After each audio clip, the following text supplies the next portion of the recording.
여러분들은 그 하나님에 대한 이미지가 어떠하신지 한번 좀 여쭤보고 싶네요. 근데 이제 많은 사람들이, 우리 한국 사람들은, 특히 동양 쪽에 있는 사람들은 옥황상제 뭐 이런 이미지도 갖고 있고요. 또 유교적으로는 이제 도포 입고 갓쓴 어떤 그런 대쪽 같은 이미지, 이런 이미지를 가지고, 또 비슷하게 이제 우주 경찰관 이미지 같은 것도 갖고 있습니다. 그래서 죄인들이 이제 죄를 지을 때마다 너 왜 그래? 너 그러면 큰 심판 받는다? 이렇게 죄를 짓는 족족이 따라다니면서 경고하고, 이런 이미지로 이렇게 생각하는 분들도 있습니다. 아니면 그와는 정반대로 아주 뭐 마음씨 좋은 이웃집 아저씨 같은 그런 이미지를 가지고 있는 분들도 있어요. 그냥 이래도 흥 저래도 흥, 이제 그런 말 있죠. 딱 부러진 것 없이 뭐든지 이제 좋다는 식의 좀 우유부단한 이미지인 것 같기도 하고, 마냥 착하기만 한 그런 존재로 여기는 그런 분들도 있습니다. 보통 이제 육신의 친아버지와 어떤 관계였나, 거기에 따라서 하나님 아버지에 대한 이미지도 영향을 받는 경우가 많이 있는 것 같습니다. 개인적으로 저는요, 하나님에 대해서 조금 독재자나 폭군 이미지, 이런 이미지를 제가 좀 이제 가지고 있었던 때가 있는데, 그 이유는 그 이중예정론이라는 것 때문에 제가 좀 그런 혼돈을 좀 가졌었습니다. 처음부터 영원히 천국 갈 사람, 지옥 갈 사람 이렇게 정해놨다고 하니까 자연히 그럼 너무 좀 독재적이지 않나, 이런 생각을 제가 했었는데요. 물론 이제 그게 오해였다는 걸 나중에 또 알게 됐지만, 당시에는 그런 오해를 갖고 있었는데 하나님께서 이 두 가지 사실을 통해서 이 오해를 풀게 해 주시더라고요. 그건 뭐냐면, 하나는 고린도전서 1장 26절에 보면 형제들아 너희를 부르심을 보라 하면서 신자들 가운데 지혜로운 자나 능한 자나 문불 좋은 자가 많지 않다, 이렇게 말씀하더라고요. 그래서 이 말씀에서 저는 이제 하나님은 약하고 작은 자들의 편에 서 계신 분이구나 하는 걸 알고는 이렇게 마음이 풀린 적이 있고요. 또 하나는 내가 자유롭게 이런 부분에 대해서 의심을 품고 하나님께 묻고 자유롭게 생각할 수 있는 그런 존재라는 사실을 새롭게 발견했어요. 내가 뭔가 의심도 못하고 아무런 반론도 제기할 수 없는 존재로, 자유가 없는 존재로 하나님께서 나를 만들지 않으셨다는 것을 새롭게 깨닫게 됐어요. 그게 굉장히 중요한 부분이더라고요. 그래서 하나님께 대한 오해가 눈 녹듯이 있게 스르르 풀렸던 그런 경험이 있어요. 여러분도 아마 그런 어떤 오해에 대해서 하나님께서 어떤 말씀을 통해서, 어떤 조언을 통해서 만지시고 오해를 풀어주시는 그런 경험들이 다 있었을 거라 생각합니다. 자, 하나님에 대한 올바른 이미지를 갖지 못하면요, 하나님에 대해서 오해하게 되고, 그러면 신자들은 그 신앙생활에서도 그 하나님과 올바른 인격적인 친밀한 관계를 맺는데 굉장히 큰 영향을 주게 됩니다. 그래서 여러분들, 하나님에 대한 성경적인 이미지, 그것을 온전히 회복하고 분명히 그것을 붙잡고 그 하나님께 내가 기도하고 그 하나님과 동행하기를 원하고 예배하고 뭐든지 이렇게 상의하고 하는 이런 신앙생활, 그런 인격적인 교제의 관계가 형성될 수 있는데, 오늘 또 말씀이 함께 좀 도움이 되고, 또 우리가 변정전도로 무신론자들, 특별히 세상 사람들, 무종교인들이 이제 하나님에 대한 이미지를 잘못 갖고 있는 것 중에 하나가 이제 악과 고통의 문제, 이 문제와 관련된 것들인데요. 오늘 하박국 말씀을 다시 한번 보시면요, 주께서는 눈이 정결하심으로 악을 참아 보지 못하시며 패역을 참아 보지 못하시거늘 어찌하여 거짓된 자들을 방관하시며 악인이 자기보다 의로운 사람을 삼키는데도 잠잠하시나이까. 주께서 어찌하여 사람을 바다의 고기 같게 하시며 다스리는 자 없는 벌레 같게 하시나이까. 이런 답답함이 느껴지지 않습니까? 그죠? 근데 이렇게 묻는 무신론자들이 실제로 많이 있다는 것입니다. 세상에 이런 악한 일들이 있는데 하나님은 도대체 뭐 하는 거냐? 신이 있다면 왜 이런 일이 일어나는데도 방치하고 있는 거냐? 실제로 무신론자들 뿐만 아니고 일반인들 중에도 하나님의 존재와 관련해서 이 문제를 가장 의문스러워하는 것으로 이렇게 나타났습니다. 조지 바나라는 사람이 이런 설문조사를 한 적이 있습니다. 만약 당신이 신이라는 존재를 만나서 한 가지 꼭 질문하고 싶은 게 있다면 어떤 것인가 했더니, 압도적인 다수가 어떤 질문을 택했냐 하면요, 왜 이 세상에는 이렇게 고통스러운 일이 많습니까? 이 문제를 뽑았다는 거예요. 이 질문을 뽑았다는 거예요. 그래서 이 질문이 사실은 전도하는 일에도 굉장히 큰 걸림돌이 되고, 우리가 올바른 답을 제시해 주지 못하면 끝내 그들의 하나님께 대한 그 왜곡된 이미지를 바로 잡아줄 기회를 놓치고 마는 그런 일이 되거든요. 그래서 변증 전도에서도 굉장히 중요한 주제이기 때문에 우리가 한번 성경적으로 잘 한번 정리할 필요가 있다고 생각합니다. 오늘 본문에서 하박국은요, 그 바벨론에 의해서 유다가 멸망하기 전인 그 BC 600년 그 어간에 그 유다 사회의 그 상황을 묘사하고 있습니다. 당시는 그 애굽 왕 그 바로누고가 섭정왕으로 세운 그 유다의 여호야김 왕이 폭정을 행하던 그런 때였습니다. 그로 인해서 당시 사회에는 이제 부패와 폭력이 난무하고 또 탐욕과 불의가 횡행하는, 그래서 결국 불의한 사람이 득세하고 의인이 고통당하는 그런 세태가 만연했던 것입니다. 그래서 이것을 보고 하박국이 이렇게 주권자 하나님이 살아계신데 어떻게 이런 일이 일어나는 겁니까? 어찌하여 하나님은 잠잠하십니까? 이렇게 묻고 있는 거죠. 하나님이 정말 선하신 분이라면 악한 것을 보고도 제지하지 않으시면 선한 분입니까? 아닙니까? 안 믿는 사람들 입장에서 봤을 때 어떻습니까? 악한 것을 보고도 가만 놔두면 선해요, 안 선해요? 선하지 않죠. 문제가 되는 거죠. 근데 악한 것이 선하지 않다는 것을 알고도 그 악한 것을 제지할 수 없고 없앨 수 없는 하나님은 전능하세요, 안 전능하세요? 안 전능하시죠. 제가 안 목사인데요, 하여튼 저는 끝까지 전도사 시절에도 안 전도사였고 목사 되고 나서도 안 목사예요. 안 목사. 근데 이제 노 목사도 마찬가지더라고요. 죄송합니다. 예. 어쨌든 이 하나님의 정당성의 문제, 안 전능하다, 안 선하다, 이거예요. 하나님 정말 정당한 것인가? 기독교 변정에서는 이걸 이제 신정론이라는 조금 이제 어려운 딱딱한 용어로 얘기하고 있긴 하지만, 우리가 변정 전도의 내용을 익힌다고 할 때 이 정도의 내용을 알고 있어야 돼요. 이 문제가 이제 헷갈리게 될 때 하나님을 심하면 떠난 사람들도 있었습니다. 템플턴이라는 사람이 있었는데요, 이분은 그 빌리 그레함 시대 때 같이 이 빌리 그레함 목사님과 함께 동역했던 아주 뛰어난 복음 전도자였어요. 어떻게 보면 더 열정적으로 사역했던 분인데, 어느 날 이분이 아프리카의 그 이디오피아에 가서 그 못 사는 사람들의 비참한 현실을 보고는 이렇게 고백하게 됩니다. 이런 참상을 지상에 허용하시는, 그냥 일어나도록 놔두시는 하나님이라면 나는 그 하나님 믿지 않겠다. 그리고 떠났어요. 지금도 캐나다에 사는데요, 나이가 많은데도 지금도 안 믿고 있어요. 또 제가 아는 또 어떤 한 분도 여자분인데 대학 시절에 복음 전도 활동도 하고 또 여성적으로 신앙생활을 했던 분인데요, 그분도 가족사에 어떤 큰 아픔과 어려움이 닥치면서 예수님 떠나버렸어요. 지금도 안 돌아오고 있습니다. 우리가 시험 당할 때, 고난 당할 때 설교에서 인용되거나 간증에서 나타나거나 책에 있는 인물들은요 다 승리한 사람들입니다. 근데 그 승리의 이면에, 그 그늘에 그렇지 않고 떠난 사람들도 꽤 있을 수 있는 거예요. 그분들은 드러나지 않았을 뿐입니다.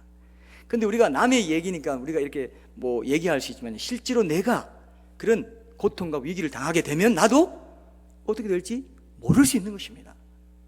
우리가 그런 부분에 대해서 철저하게 예방하고 철저하게 성경적인 시각을 가지고 사는 것이 얼마나 중요한지를 우리가 분명히 문제의식을 가질 필요가 있습니다. 이 문제가 상당히 심각할 수 있겠죠, 그죠?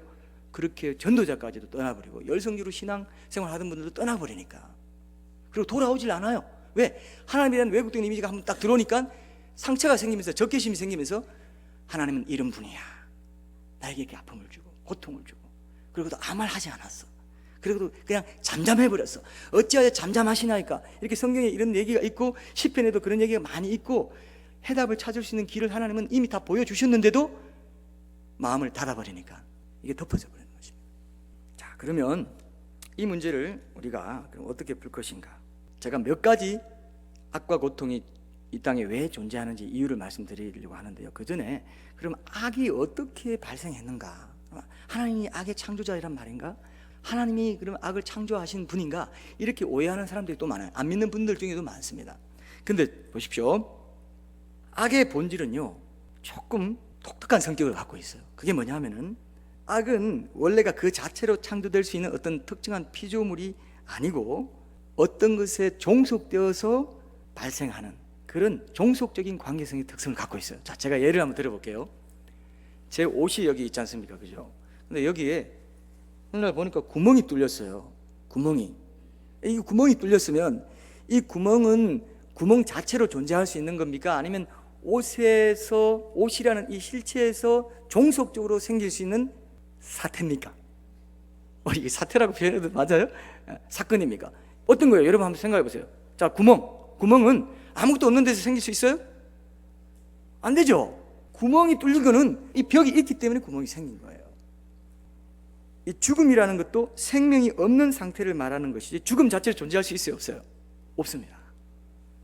그래서 악은 선의 부재, 선이 없는 것, 선이 타락한 것, 이렇게 보는 것이죠. 어둠이라는 것은 빛이 없는 상태지 어둠 자체로 존재할 수 없습니다. 이게 아주 참 신비한 것인데, 차갑다는 것은 열이 없다는 것이고 온도가 낮다는 것이 차가움 자체로 존재할 수 없다는 거죠. 이런 게 이제 기독교 변정에서는 굉장히 중요한 악을 보는 관점입니다. 자, 그러면 왜 악과 고통이 이 세상에 존재하게 됐는지, 존재하고 있는지, 이 문제를 한 가지씩 한번 풀어보고 오늘 이 시간을 마치겠습니다. 첫째로요, 세상에 악과 고통이 존재하는 이유는 하나님께서 이 세상을 창조하신 목적과 관련이 있습니다. 목적.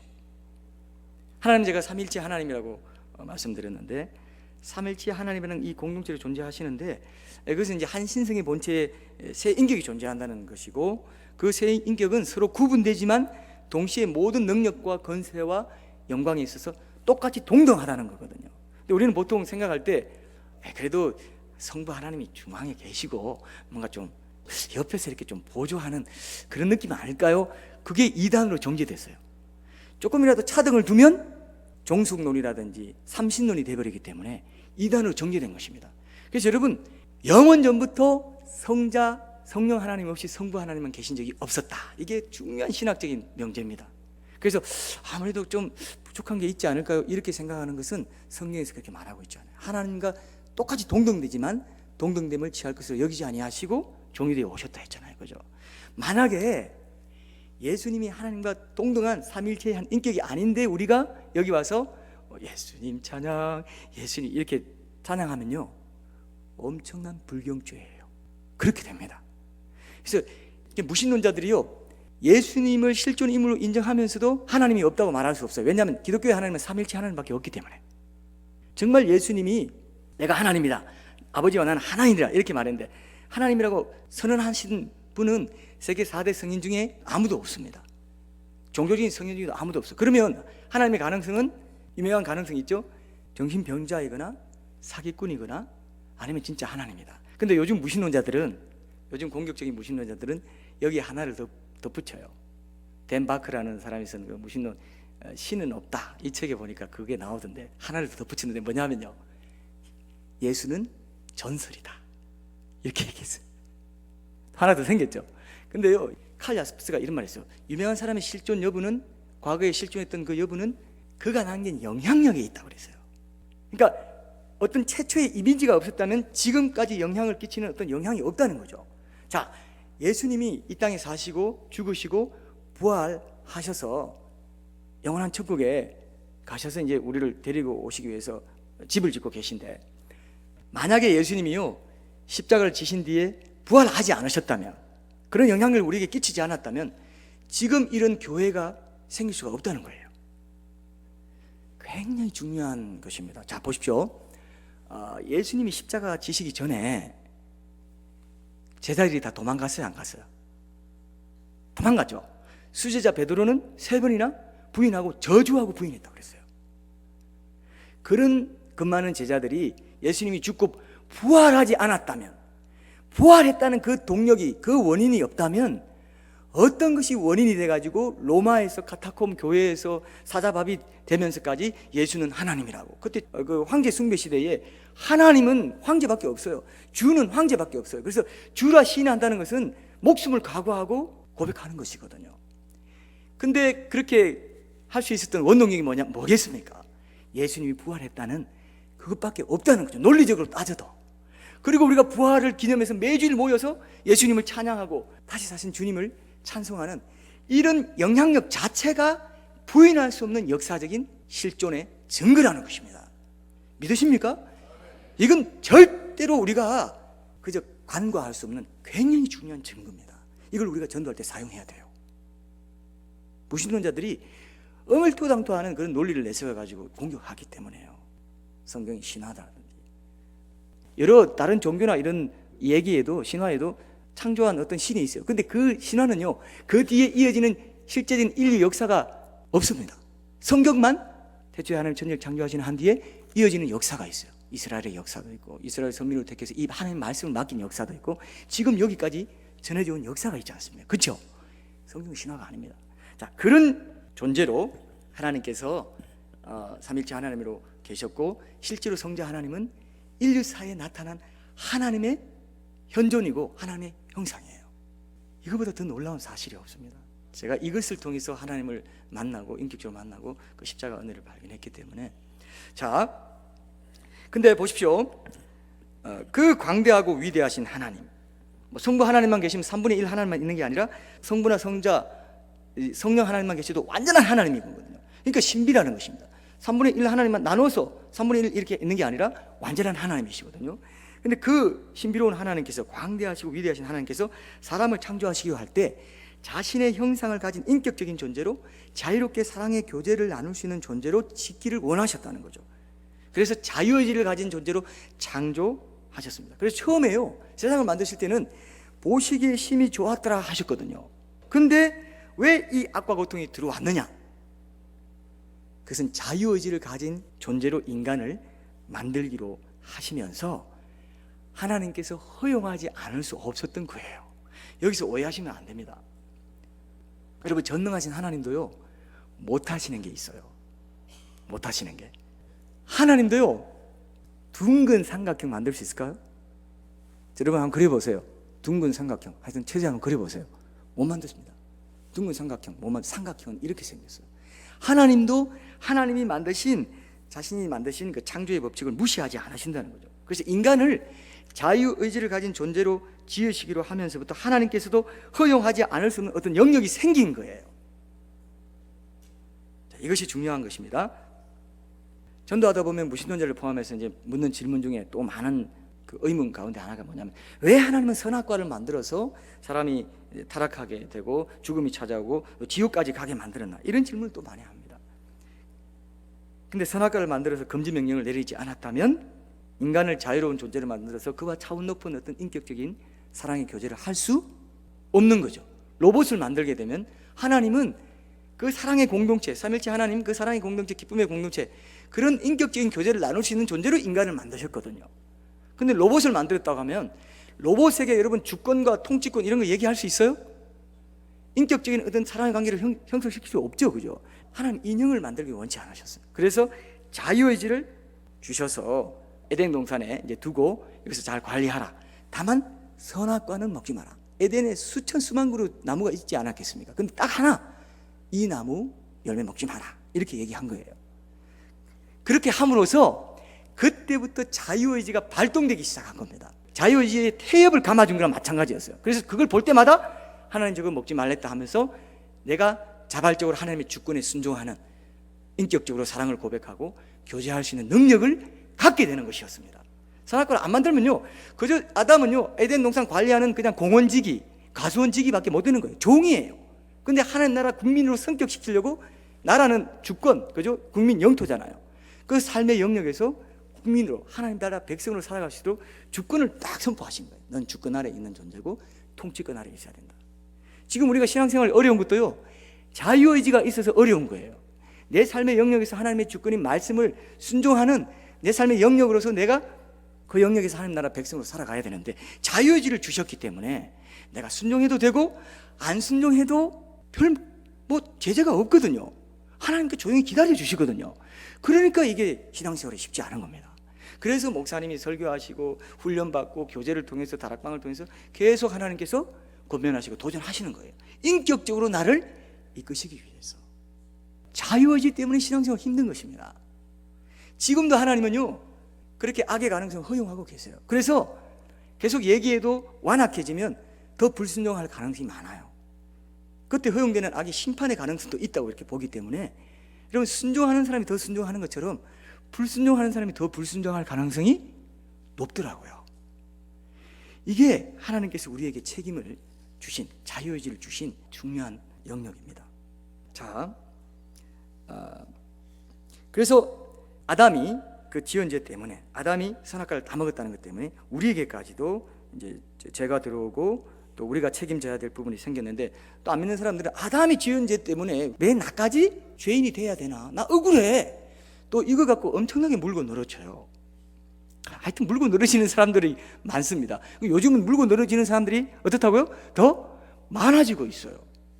그리고 이런 질문하면 안 되는 분위기, 믿음 없다고 할까봐 질문 안 하고 딱 숨겨두고 있다가 청소년, 청장년들 중에 있다가 그냥 끝내 해결하지 못하고 안티기독교, 기독교 하다가요 안티기독교 돼버려요.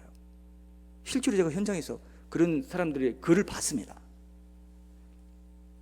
자, 이런 우리가 논리를 제공해 줄 필요가 있겠죠. 왜 나까지 죄인 돼야 되냐? 근데요, 하나님은요 지금도 자유의지를 주셔서 지금도 사탄을 따를 건지 하나님을 따를 건지 우리에게 선택권을 주셨어요.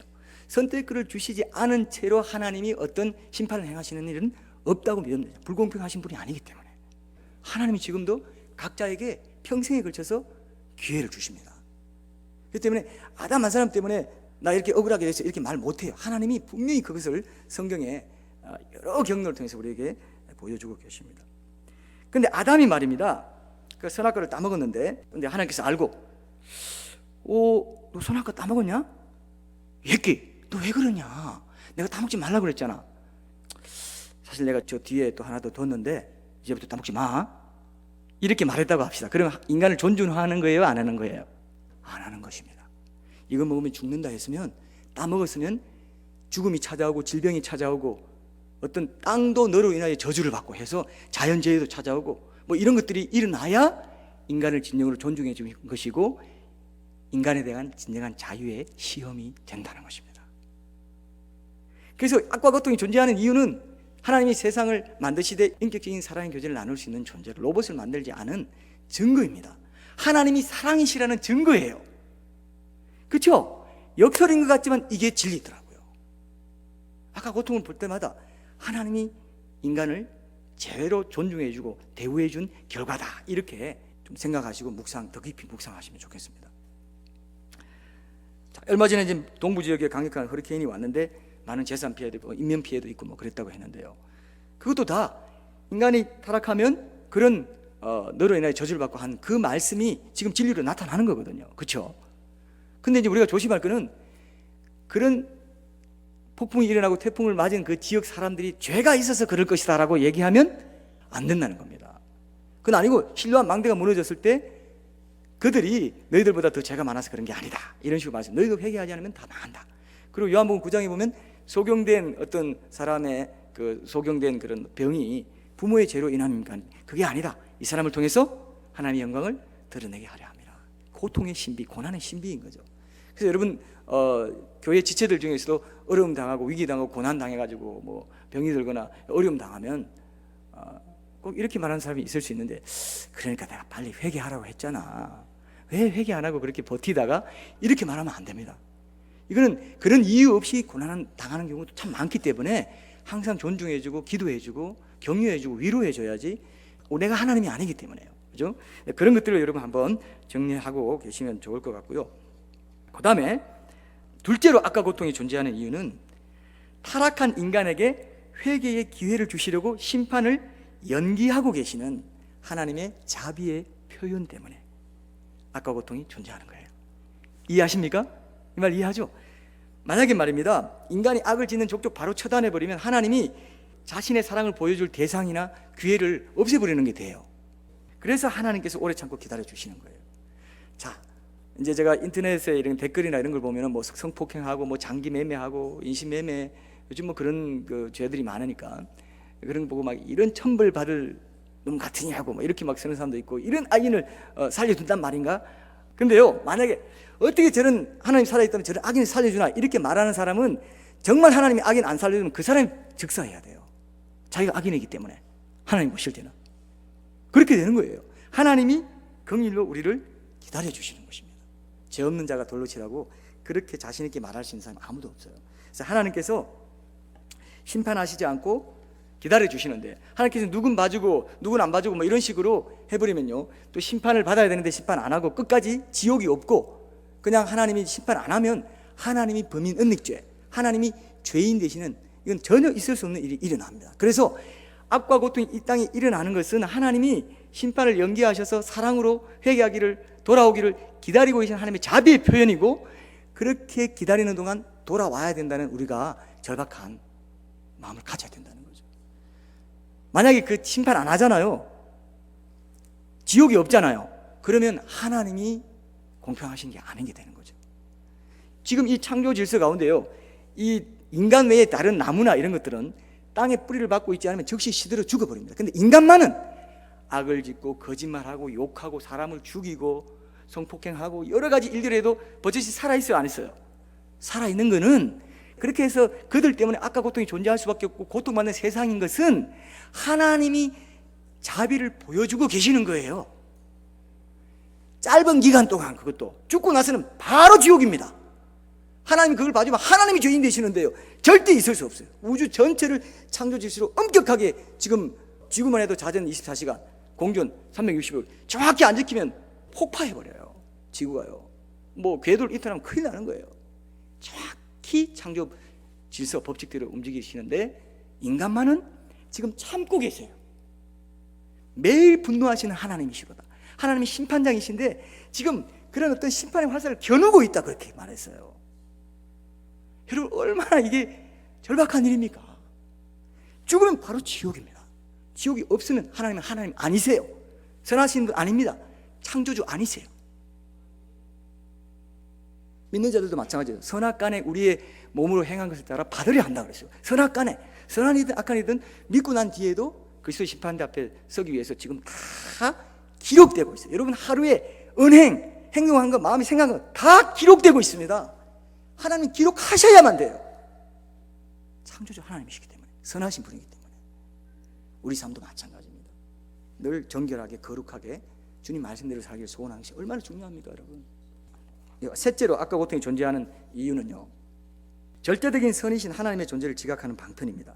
이게 무슨 말이냐 하면은, 무신론자들이 주장하는 대로 악이 하나님이 없다는 증거라면 왜 이 땅에 선이 있는지, 무신론적인 진화론자들은 자연선택, 생존 경쟁을 통해서 강한 자만이 살아남는다, 이런 논리를 갖고 있거든요. 근데 스스로 강한 자리에서 내려와서 약자가 되길 자처하면서 희생하고 봉사하고 섬기는 사람들, 그런 선한 사람들이 있다는 것입니다. 그리고 무신론자들도 저것이 악하다, 어떻게 이런 악이 횡행하는데 하나님이 가만히 있냐, 이렇게 말하는 그 악이라고 판단하는 그 선의 기준이 어디서 왔느냐, 하나님이, 선하신 하나님이 안 계시면 그 기준이 절대 있을 수 없어요. 그래서 무신론자들의 가장 큰 딜레마가 이겁니다. 이게 가장 큰, 이 선이 왜 이 땅에 선이 있느냐, 이거예요. 오히려 악과 고통이 있는 것을 보고 그렇게 판단하는 내 모습을 보고 내 안에 선이 있구나, 양심이 있구나, 하나님이 주신 어떤 기준이 있구나, 절대 기준, 절대 도덕적 기준이 있구나, 이게 드러나게 하는 역할을 또 악과 고통의 존재가 하고 있다는 거예요. 역설적이죠, 그죠? 그러나 잘 여러분들이 소화하시면 유익이 있으리라 생각합니다. 넷째로 악과 고통이 존재하는 이유로 들 수 있는 건요, 고통을 허용하는 것을 통해서 더 큰 악을 제지하는 효과가 있어요.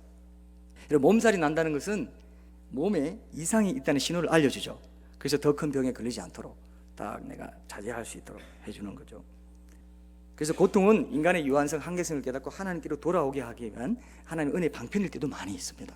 또 일반적인 창조 법칙을 어기면 이렇게 자연스럽게 따라오는 삶의 구조 자체가 고통의 문제하고 연결되어 있어요. 그래서 어떤 분들은 보면요, 나는 고통 당해서는 안 돼, 절대 고통 안 당할 거야, 하나님 날 지켜주실 거야, 너무 그러는데요, 너무 그러지 마세요. 원래 이 세상이 타락한 세상이고 악과 고통이 존재할 수밖에 없는 세상인데 어떻게 거기서 하나도 티를 묻히지 않고 살 수 있겠습니까? 그런 고통이 오면 내가 어떤 또 잘못해서 이런 고통이 당할 수 있는 거구나, 이렇게 생각하시면서 좀 여유 있는 안목을 가질 필요가 있겠더라고요. 제가 가만 보면 우리 성도님들 중에 그런데 너무 과민하게 반응하는 분들이 계세요.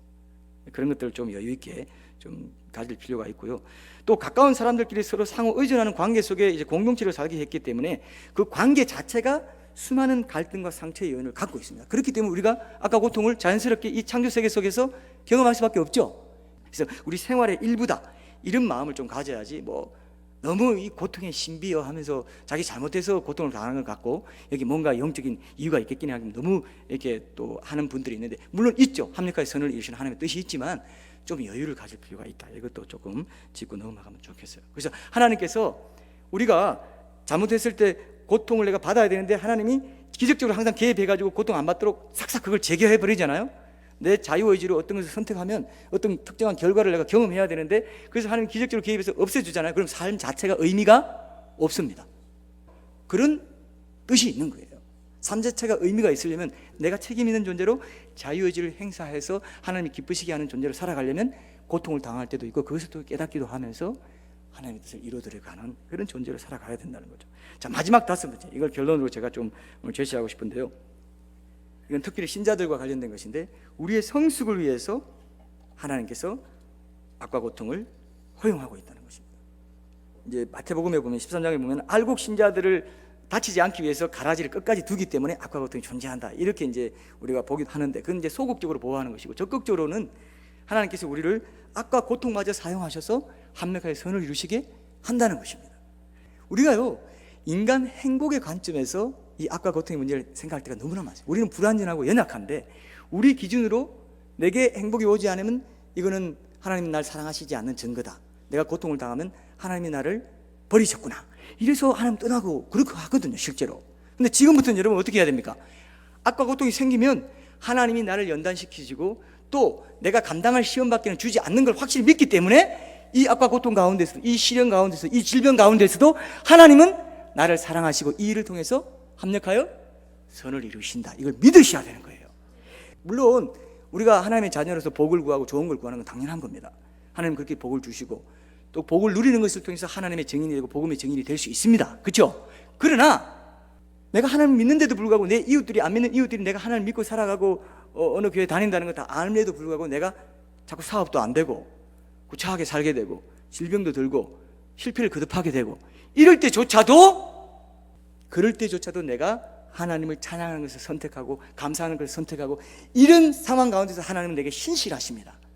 하나님은 내게 사랑이 많으신 분입니다. 고백하는 그것을 통해서도 하나님의 증인이, 복음의 증인이 될 수 있다는 거예요. 양쪽이 다 있다는 것입니다. 이게 중요한 겁니다, 여러분. 이걸 꼭 붙드셔야 실족하지 않아요. 제가 이재선 자매님 얘기가 지금도 참 기억나는데요. 이재선 자매님이 젊은 나이에 화상을 입었지 않습니까? 얼굴에도 다 화상을 입고. 근데 화상을 입고 시리에 빠져 있는데 친구가 이런 말을 해줬대요. 지선아, 네가 이렇게 화상을 입어서 낙심하고 원망하고 불평하면은 더 추해지지 않겠냐? 차라리 이런 상황 가운데서 오히려 하나님께 감사하기를 택하고 찬양하기를 택하고 이런 불행을 통해서 오히려 하나님의 선하심을 드러내는 통로로 나를 쓰임받게 해주십시오. 이렇게 간구한다면, 그렇게 간구하는 것을 네가 택한다면 더 좋지 않겠느냐? 그게 하나님께서 원하시는 것이 아니겠니? 그 말을 받아들인 거예요. 여러분도 그렇게 할 수 있겠죠? 내가 그렇게 택하기로 결정을 내가 할 수 있습니다. 하나님께 내 마음을 그렇게 예배로 드릴 수 있다는 거예요. 아까 고통의 문제를 통해서요, 하나님은 굉장히 큰 성숙의 신비, 이 고통의 신비를 통해서 성숙의 그런 과정을 겪게 하시는 경우가 참 많이 있습니다. 여러분, 형편이 잘 돼서 타락한 사람 많아도요, 고통 당할 때 하나님께 붙들림 받아서 이렇게 타락한 사람은 없어요. 고통 속에서 하나님을 더 깊이 믿게 되고 신앙이 성숙하는 것, 이런 일들이 우리 가운데 많이 있습니다. 여러분, 그 길 택하시겠습니까? 하나님께서 그 길을 택하기를 원하세요. 그리고 제가 아까 앞에 말씀드린 걸 이제 결론을 제시하고 싶은데, 하나님은요 어떤 이미지냐 했을 때 하나님의 이미지 딱 하나 있습니다. 그게 뭐냐면은 예수님이에요. 예수님이 하나님의 형상이라고 했거든요. 장녀들, 세리들, 죄인들에게 찾아와서, 소외된 자들, 작은 자들에게 찾아와서 그들의 죄를 위해서 돌아가시고 죄인을 불러 회개시키러 왔다 하신 그분, 실제로 십자가를 지시고 나의 모든 악과 고통의 문제, 그 짐을 실제로 그 몸에 지시고 죽으시고 부활하신 분, 지금도 내 곁에 동행하시는 그분, 그분이 하나님이세요. 믿습니까 여러분? 그 이미지밖에 없는 거예요. 철학자들은요 완벽한 이론의 하나님을 만들어가지고, 완벽해야만 되는 어떤 이론의 신을 만들어가지고 이제 자기들이 그렇게 나름대로 이론적으로 신봉하고 있습니다. 근데 악과 고통이 엄청나게 생기고 이런 허술해 보이는, 하나님이 왠지 허술해 보이는 그런 문제들이 나타나니까 하나님 없다는 쪽으로 가버렸습니다. 근데요, 하나님 그런 하나님 아니에요. 무인격적이고 그저 그냥 완벽하게만 한 그런 존재가 아니고 인간의 고난에, 아픔에 동참해서 사람이 되어 오셔서 그 고난을 해결해 주기 위해서 십자가까지 지신 그 하나님이란 말이에요. 우리 하나님이. 그러면 내가 그 하나님을 믿으신 분을 믿을 수 있습니까? 없습니까? 고난의 문제 앞에서, 악과 고통의 문제 앞에서도 그분이 신실하시다고, 내가 당한 어떤 고통보다 더 깊은 고통, 더 낮아진 고통을 통해서 나를 구원해 주신 분이라면, 그래서 성경에 보면요, 그리스도 예수 안에서 이것이 너희를 향한 하나님의 뜻이다 한 게 뭐냐면, 범사에 감사하라, 쉬지 말고 기도하라, 항상 기뻐하라, 이겁니다. 고통 속에서 그렇게 할 수 있는 것은 예수 안에서 그렇게 할 수 있다는 거예요. 여러분, 나는요 한 번도 침뱉음 당해본 적 없습니다. 여러분, 침뱉음 당하면요 힘이 딱 뱉어지고 질질 흐릅니다. 기분은 굉장히 나빠요. 근데 하나님은요 나를 위해서 그 수치를 당하셨어요. 손발에 못 박히시고 발목에 못 박힐 때는요, 발에 못 박힐 때는 그 어느 분이 이제 그런 얘기를 제가 한 걸 들었는데, 바로 못을 못 박으니까 송곳으로 먼저 후벼 팠대요. 후벼 파서 기를 내고 거기에 대못을 박은 것입니다. 그 아픔을 견디신 거예요. 그 피를 흘리신 거예요. 이 땅의 모든 고통의 문제에 대한 해답은 어떤 이론이나 이런 게 아니라 십자가였습니다. 하나님이 친히 사람이 되어 오셔서 그저 보좌에 앉아만 계시지 않고 친히 인간의 고난에 동참하시는 그것으로, 그 실물로, 그 실체로, 이론이 아닌, 논쟁이 아닌 실제로 보여주죠. 그래서 우리에게도 지금 고난나라는 세상 가운데 나처럼 성육신해서 그들에게 내 사랑을 증거해라. 네가 내 손과 발의 대다오. 어떤 지역의 동상이요, 예수님 이 얼굴만 있는 동상이 있었어요. 그래서 밑에 뭐라고 쓰여져 있었냐면은 네가 내 손발이 되었다오, 이렇게 얘기하더라고요. 제가 언제 최근에 이런 그림을 한번 봤는데, 사진을 한번 봤는데, 그 소가 오줌 누는 거를 이렇게 하도 기근이 심해서 받아먹고 있는 장면, 그런 아프리카 소년의 그 장면이 담긴 사진을 제가 봤습니다. 그리고 그 소가 이렇게 쭉 뿜어내는 오줌을 가지고 머리를 감더라고요. 자, 그런 걸 보면 이제 우리가 템플턴이나 이런 시험에 든 사람처럼, 야, 이런 걸 허용하는 하나님이라면 나는 그런 하나님 믿지 않겠어, 이렇게 이제 가겠습니까? 아니면은 저것은 하나님이 인간을 사랑하신 증거이면서 하나님이 인간을 인격적인 존재로 존중하신 결과인데, 타락한 결과인데, 타락 질서 속에 속하는 것인데, 이제 내가 구속의 십자가를 체험한 내가 창조 질서를 회복하기 위해서, 하나님의 사랑을 그들에게도 증거하기 위해서 그들에게 내가 도움의 손길을 베풀어야 되겠다, 이렇게 돼야 되겠습니까? 어느 것을 택하겠습니까? 후자를 택하시겠습니까? 그럼 여러분들은 하나님의 사람들이고, 오히려 이런 일로 시험당하고 있는 무신론자들에게 변증적인 전도를, 합당한 전도를 할 수 있다는 거죠. 그래서 무조건 아까 고통에 문제가 있기 때문에 하나님 없다 이렇게 말하는 사람들에게 이렇게 이제 얘기해 줄 수 있어요. 하나님은 선하시고 전능하시고 지금도 살아계신 존재이시면서도 악과 고통을 잠정적으로 이 세상에 허용한 데 대해서 정당한 도덕적인 이유를 갖고 계시다, 이것만 증명되면 그들은 할 말이 없는 거예요. 이제 그렇게 말할 수 있겠습니까? 그럼 우리는 이 시대에, 이 안티기독교인들, 무신론자들이 더 많아지고 있는 시대에 하나님의 사랑과 공의를 온전히 증거할 수 있는 그런 복된 사람들이 될 수 있으리라 생각합니다. 자, 기도하겠습니다.